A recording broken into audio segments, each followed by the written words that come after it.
நானோ Brilliant Academy திருச்சியின் NEET JEE repeaters புரோகிராமில் சேருங்கள். உங்கள் ஒரு வருட தியாகம் உங்கள் குடும்பத்தின் தலைமுறை மாற்றம். சென்னை தலைமை செயலகம் வெளியே நீட் தேர்வுக்கு எதிராக போராட்டம் நடத்திய ராப் பாடகர் முதல்வர் விஜயை சந்தித்திருக்கிறார் என்ற முக்கிய செய்தியை நாம் பார்த்து வருகிறோம். போராட்டம் நடத்திய பாடகர் அறிவை அழைத்து போலீசார் சென்றிருக்கிறார்கள். விவரங்களோடு இணைகிறார் நம்ம செய்தியாளர் பாஸ்கர். வணக்கம் பாஸ்கர், இந்த சந்திப்பு தொடர்பான முழு விவரங்கள்.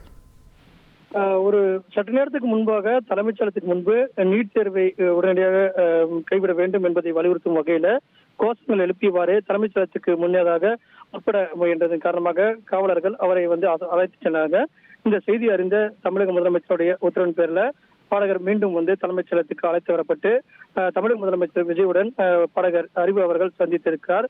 நீட் தேர்வு தொடர்பாக அவருக்கு அதை ரத்து செய்ய வேண்டும் என்பது தொடர்பான கோஷங்களை முன்வைத்திருக்கிறதாக காவல்துறையினர் திடீரென அவர்கள் தலைமைச் செயலகத்துக்குள்ளே முற்பட்ட காரணமாகவும் விசாரணைக்காக அழைத்துச் செல்லப்பட்ட செய்தி அறிந்த தமிழக முதலமைச்சர் உத்தரவின் பேரில் பாடகர் அறிவு மீண்டும் தலைமைச் செயலகத்துக்கு அழைத்து வரப்பட்டார். காவலர்கள் மூலமாக தமிழக முதலமைச்சரையும் சந்தித்திருக்கிறார். அதற்கு பிறகு முதலமைச்சரிடம் அவர் தெரிவித்த கருத்துக்கள் என்ன, அவர் முதலமைச்சர் அறிவுக்கு என்ன தகவல்கள் கூறினார் என்ற தகவல்கள் இன்னும் சற்று நேரத்தில் வெளியாகக்கூடிய வாய்ப்பு இருக்கிறது. அந்த வகையில தலைமைச் செயலகத்தில் தமிழக முதலமைச்சர் விஜய் அவர்களை அறிவு அவர்கள் சந்தித்து பேசியிருக்கிறார். விவரங்களுக்கு நன்றி பாஸ்கரன். நானோ பிரில்லியன்ட் அகாடமி திருச்சியின் நீட் JEE ரிப்பீட்டர்ஸ் புரோகிராமில் சேருங்கள். உங்கள் ஒரு வருட தியாகம் உங்கள் குடும்பத்தின் தலைமுறை மாற்றம்.